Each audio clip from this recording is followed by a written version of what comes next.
Welcome friends, समर्थ maths ट्युटोरियलच्या YouTube चॅनलमध्ये सर्वांचे स्वागत आहे. याआधीच्या लेक्चर्समध्ये आपण इन्व्हर्स ट्रिग्नोमेट्रिक फंक्शन्सवरचे डेरिव्हेटिव्हचे प्रॉब्लेम स्टार्ट केले तर बरेच प्रॉब्लेम आपण त्यावर सॉल्व्ह केले. तर याआधीच्या लेक्चरमध्ये स्पेशली डबल अँगल आणि ट्रिपल अँगलचे रिलेटेड जे काही प्रॉब्लेम्स होते ते प्रॉब्लेम आपण पाहिले. ओके, बघा आज आपण थोडं कंपाऊंड अँगलच्या फॉर्म्युलाबद्दल डिस्कस करणार आहोत. कंपाऊंड अँगल फॉर्म्युले कुठले तर की sin of a plus b sin a cos b plus cos a sin b, sin of a minus b sin a cos b minus cos a sin b, cos of a plus b cos a cos b minus sin a sin b आणि cos of a minus b cos a cos b plus sin a sin b. Okay, specially sin cos च्या बाबतीत आपण काय करणार त्या ठिकाणी problem discuss करणार आहोत. ओके, बघा त्यामध्ये फर्स्ट नंबरचा प्रॉब्लेम असा आहे y equal to sin inverse of 3 sin x plus 4 cos x divided by 5. काय म्हटले? y equal to sin inverse of 3 sin x plus 4 cos x divided by 5. बघा या टाइपचे नंबर ऑफ प्रॉब्लेम्स तुम्हाला पाहायला मिळतील. चेंजेस नंबर ऑफ चेंजेस असतील, method common असेल सगळ्यांसाठी एकच मेथड. काय करायचे? फर्स्ट ऑफ ऑल लक्षात ठेवा, फर्स्ट डिनॉमिनेटर सेपरेट करा. sin inverse of 3 by 5 sin x plus 4 by 5 cos x. बघा आता आतमध्ये जो आहे हे sin inverse आहे, तर आतमधला पार्ट हा कम्प्लिटली sin किंवा cos चा तुम्ही आणू शकता. ओके, काय म्हटले मी? sin किंवा cos चा तुम्ही आणू शकता, त्या प्रकारचं सबस्टिट्यूशन करायचं. ओके, बघा आता sin इनव्हर्स आतमध्ये मी sin आणतो स्पेशली, पण sin चा फॉर्म्युला कुठला आहे? sin a into cos b, म्हणजे याला रिप्लेस करताना आणि याला रिप्लेस करताना बघा काय होतं, इथं ऑलरेडी साइन प्रेझेंट आहे, म्हणजे हा sin a into cos b, म्हणजे सबस्टिट्यूट करताना put 3/5 equal to cos alpha लिहितो आणि 4/5 इक्वल टू sin अल्फा. लक्षात ठेवा हे सबस्टिट्यूशन काय केलं या ठिकाणी, also cos square alpha plus sin square alpha, that is 3/5 square plus 4/5 square. हा जर केला तर किती येणार आहे? 9/25 plus 16/25 which is equal to 1. हे यायला पाहिजे. लक्षात ठेवा मी सबस्टिट्यूशन असं का करतोय, कारण या दोघांच्या स्क्वेअरची ऍडिशन केली तर ती इक्वल टू किती येते? 1 येते, आणि ही 1 येत असेल तर आपली फंडामेंटल आयडेंटिटी इथं सॅटिस्फाईड होते. त्यामुळे मी काय करतोय, हे सबस्टिट्यूशन दोन अशा या प्रकारचे करतोय. ओके, हा अँड बघा या दोघांना डिवाइड केलं तर tan अल्फा काय मिळतो तुम्हाला? तर tan अल्फा इक्वल टू 4/3 असेल, तर यावरून अल्फा लिहितो tan इनव्हर्स ऑफ 4/3. झालं? आता लक्षात घ्या, आपल्या प्रॉब्लेम कडे मी परत येतो. प्रॉब्लेम असा आहे y इक्वल टू, आता बघा sin इनव्हर्स ऑफ 3/5 ला रिप्लेस केलं तुम्ही cos अल्फा न into sin x plus sin alpha into cos x. Formula असेल sin inverse of x plus alpha, sin inverse sin get cancel, x plus alpha ची value tan inverse of 4/3. Alpha equal to या ठिकाणी काय असणार तुमच्याकडे?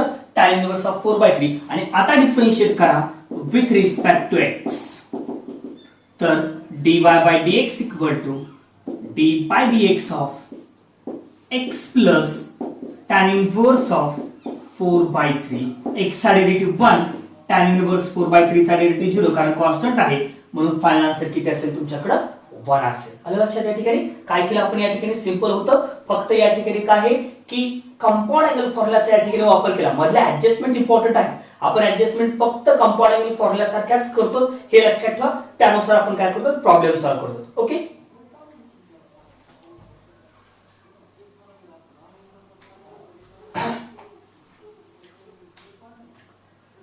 Next problem आहे या ठिकाणी बघा आता cos inverse of, second number, y equal to cos inverse of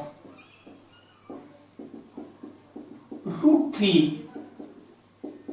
cos x minus sin x divided by 2. हा चला सेम रिप्लेसमेंट करायचं तुम्हाला या ठिकाणी. बघा या ठिकाणी काय होणार आहे?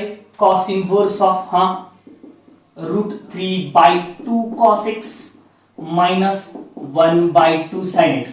बर, फॉर्म्युला cos चा तयार करायचा. cos a cos b, म्हणजे याला cos a म्हटलं तर हा cos b होणार आहे, दॅट इज √3/2 ला मी काय लिहिणार आहे या ठिकाणी? कॉस अल्फा, तर 1/2 ला लिहिणार आहे मी साइन अल्फा, जेणेकरून cos square alpha plus sine square alpha √3/2 चा स्क्वेअर प्लस 1/2 चा स्क्वेअर किती येणार आहे, हे 3/4 plus 1/4 that is 4/4 equal to 1. यावरून tan अल्फा काढलं तर sin alpha upon cos alpha म्हणजे tan अल्फा, तर 1/√3 हे येते tan अल्फा, आणि अल्फा काढलं तर tan इनव्हर्स ऑफ 1/√3. मी बघा रिकाम्या जागा फक्त भरायला लागलो बरं का, सगळा प्रॉब्लेम तसाच असणार आहे, म्हणून माझा प्रॉब्लेम येणार आहे y equal to cos inverse of, हा या जागेवर तुम्ही लिहिले cos alpha into cos x minus sin alpha into sin x. कोणता फॉर्म्युला तयार झाला तुमच्याकडे या ठिकाणी, cos a cos b minus sin a sin b, cos of a plus b चा फॉर्म्युला तयार आहे. म्हणजे या ठिकाणी cos inverse of x plus alpha, cos inverse cos get cancel, x plus alpha, अल्फाच्या जागेवर अल्फाची व्हॅल्यू घ्या जी की tan इनव्हर्स ऑफ 1/√3 असेल, डिफरन्शिएट करा विथ रिस्पेक्ट टू x, त्यामुळे येणार आहे x plus tan inverse of 1/√3 which is equal to काय असणार आहे 1. ओके, सेम प्रॉब्लेम होता, फक्त रिकाम्या जागा मी या ठिकाणी रिप्लेस केल्या आता. ओके, नेक्स्ट प्रॉब्लेम बघा आता, problem number 3. y equal to sin inverse of cos root x plus sin root x upon 2. Same replacement, हा y इक्वल टू काय म्हटले, cos sin inverse of that is 1 by, इथं √2 आहे, √2 into cos root x plus 1/√2 into sin root x. बर, इथं directly replacement करा किंवा already फॉर्म्युले तुम्हाला दोघांचे नोन आहेत, ठीक आहे, वाटलंच तर मी या फॉर्मॅट नुसार करतो, put 1/√2 equal to cos alpha आणि 1/√2 इक्वल टू या ठिकाणी काय असणार आहे sin अल्फा, जेणेकरून cos square alpha plus sin square alpha equal to 1 होते. हे असं करा किंवा स्टँडर्ड ऑलरेडी नोन आहे तर त्या स्टँडर्डचाच वापर करतो मी. स्टँडर्ड या ठिकाणी काय तुमच्याकडे बघा, 1/√2 sin inverse of, formula sin चा तयार करायचा आहे, sin a cos b असं व्हायला पाहिजे, म्हणून sin π/4 cos root x plus cos π/4 sin root x. sin inverse of formula असेल π/4 plus root x sin a cos b plus cos a sin b, राहिलं π/4 प्लस रूट x, करा differentiate with respect to x. मग काय आला पाहिजे या ठिकाणी dy/dx equal to, हा dy/dx इक्वल टू असेल d/dx of π/4 plus root x, π/4 चा डेरिव्हेटिव्ह 0 प्लस रूट x चा derivative 1/2 root x, that is 1/2 root x. This is your final answer. Okay, same problem होता, मी साध्या रिप्लेसमेंट करत आहे बघा, एवढंच लक्षात ठेवा. काय करायला लागलो चेंजेस, हे सगळे चेंजेस मी सेम टाइपचे करत आहे. Okay, next problem number 4. बघा प्रॉब्लेम 4 असा आहे, y equal to sin inverse of 2 cos x plus 3 sin x divided by √13. Okay, same denominator separate करा, काय आला पाहिजे मग या ठिकाणी 2π√13 into cos x plus 3/√13 into sin x. बर, याला थोडं लिहिताना मी काय करतो, साइनचा फॉर्म्युला तयार करायचा म्हणून साइनला आधी लिहितो, आहे तसा फॉर्मॅट नुसार मी ठेवलं तरी काही प्रॉब्लेम नाहीये. sin inverse of 3/√13 sin x plus 2/√13 cos x. हा सबस्टिट्यूशन काय करायला तुम्हाला, sin a cos b, त्यामुळे येणारे cos अल्फाच्या ठिकाणी 3/√13 आणि sin अल्फा इक्वल टू 2/√13, जेणेकरून cos square alpha plus sin square alpha equal to काय आहे तुमच्याकडे या ठिकाणी 3/√13 square plus 2/√13 square equal to obviously किती यायला पाहिजे 1, आणि tan अल्फाची व्हॅल्यू यायला पाहिजे तुमच्याकडे 2/3, जेव्हा alpha equal to tan inverse of 2 divided by 3 होणार आहे. व्हॅल्यू सबस्टिट्यूट करायचं आता, y इक्वल टू तुम्हाला मिळणार आहे साइन इनव्हर्स ऑफ 3/√13 च्या ठिकाणी cos अल्फा, त्यामुळे sin x cos alpha plus cos x sin alpha.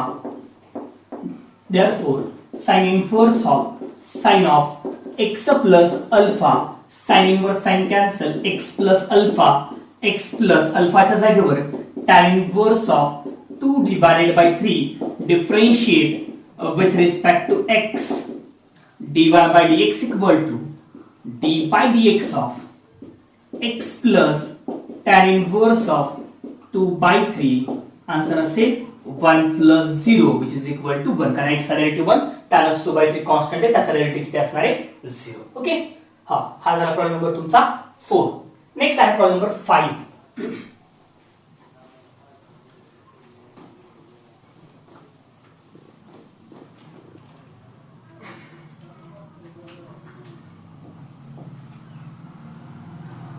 बघा प्रॉब्लेम नंबर 5 आहे y equal to cos inverse of 3 cos e to the power x plus 2 sin e to the power x divided by 13. Okay, replacement आहे. cos inverse आहे, आतमधला formula cos चा तयार व्हायला पाहिजे, त्यामुळे रिप्लेसमेंट cos इनव्हर्स ऑफ हा denominator separate करा. पहिल्यांदा डिनॉमिनेटर सेपरेट केला तर 3/√13 cos e to the power x plus 2/√13 sin e to the power x. Substitution असेल cos a cos b व्हायला पाहिजे, त्यामुळे cos अल्फाची व्हॅल्यू 3/√13 घ्या आणि sin अल्फाची व्हॅल्यू 2/√13 घ्या, जेणेकरून cos square alpha plus sin square alpha करताल तर 3/√13 त्याचा स्क्वेअर प्लस 2/√13 त्याचा स्क्वेअर किती येणार तुमच्याकडे या ठिकाणी 1, कारण 9/13 plus 4/13 which is equal to किती असते 1. आणि त्याच बरोबर tan अल्फा इक्वल टू 2/3 यायला पाहिजे, तर अल्फाची व्हॅल्यू असेल tan inverse of 2 divided by 3. Okay, तर बघा त्या ठिकाणी अल्फाची व्हॅल्यू tan इनव्हर्स ऑफ 2/3 आलेली, y ची व्हॅल्यू तुम्हाला मिळायला पाहिजे cos इनव्हर्स ऑफ या ठिकाणी y equal to cos inverse of